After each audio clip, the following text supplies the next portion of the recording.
All right, so good afternoon. My name is Jared Alexander. As you can tell, the date is 29 August 2020.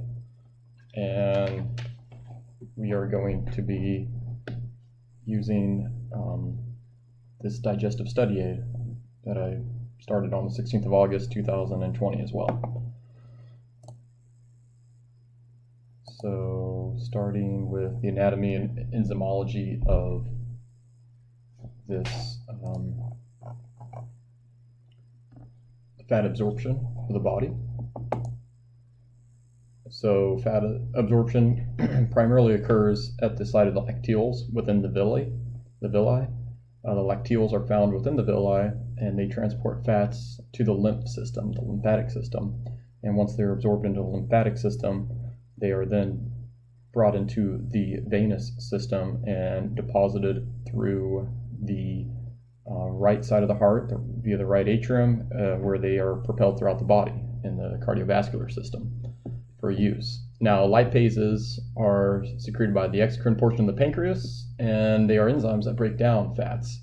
And the liver secretes bile and cholesterol, which facilitates an enzymatic fat digestion, pretty much makes a nice emulsification of the fat droplets so they can be absorbed, which we'll talk about here shortly. The bile salts, what they do is they envelop the lipids into smaller particles with the aid of the lipases. And the fat droplets are then called micelles. These are easier to be absorbed in tiny little micelles via the enterocytes. From there, they are combined with triglycerides and proteins, and as well as the cholesterol that's created by the liver to form chylomicrons. Now, the chylomicrons then exit the cell via exocytosis and are absorbed into the lacteals. As we mentioned, they're within the villi, and from there they pass through the venous, return to the heart, and circulate throughout the cardiovascular system. Now, the reflexes of the enteric nervous system has short and long reflexes. The enteric plexus is the little hub of it within the enteric nervous system, and it's also known as the brain of the gut. The reflexes are short, meaning they are within the localized, they're within the GI tract, and then there's long, which begins up in the brain and has an external stimuli. From there it travels to the enteric plexus, which the enteric plexus then feeds out signals for the various target cells.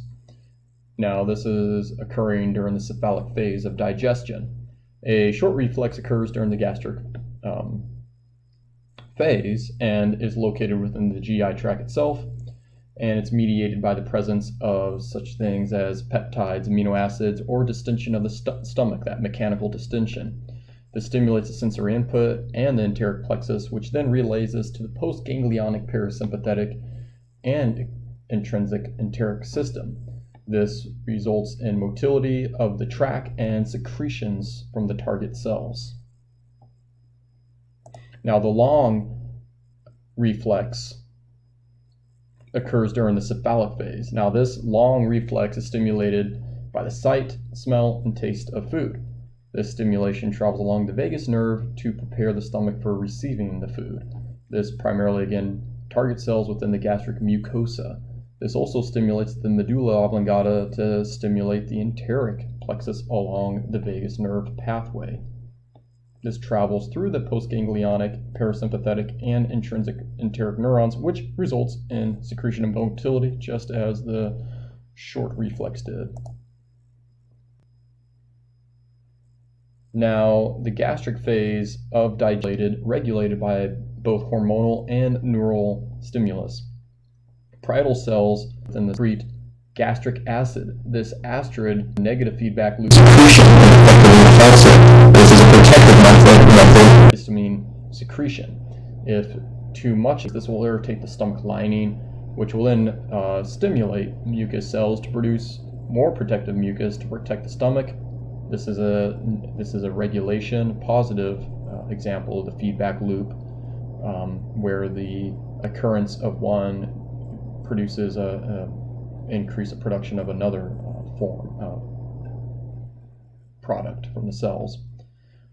This Also, the stomach acid also regulates the digestion, and it causes the release and activation of pepsin. And pepsin is used to digest proteins. Now, the presence of amino acids and peptides stimulates the release of the hormone gastrin as well from the gastric glands. And gastrin is utilized in the production of gastric acid. I need to take that back. That is actually a hormone.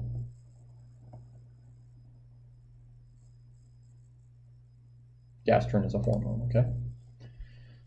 Now, the pancreas regulates digestion via release of pancreatic hormones, insulin, glucagon, and amylin.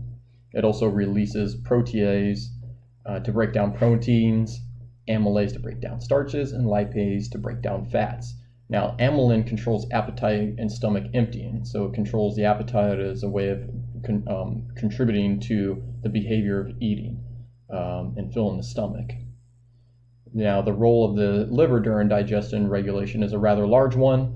It has a lot of roles and functions throughout the body, and a big one is in production of bile, which in the bile salts, which aids in the lipid emulsification, as well as the cholesterol for aid in transporting these fats. Now, the liver also stores glucose in the form of glycogen, and this is a ready supply of glucose that can be tapped into for cellular use throughout the body. And this is what I have for now. It's a little under 10 minutes, but I will now discuss the assignment that I gave myself. I don't have a sheet of paper here to talk about it, so this one is not in the book, it's not in the worksheet, but it's something that I have come into working in clinics, and this would be the assignment would be the effect of histamines H2 release in the stomach and how it contributes to gastric lining irritation. And this is something I'm currently researching.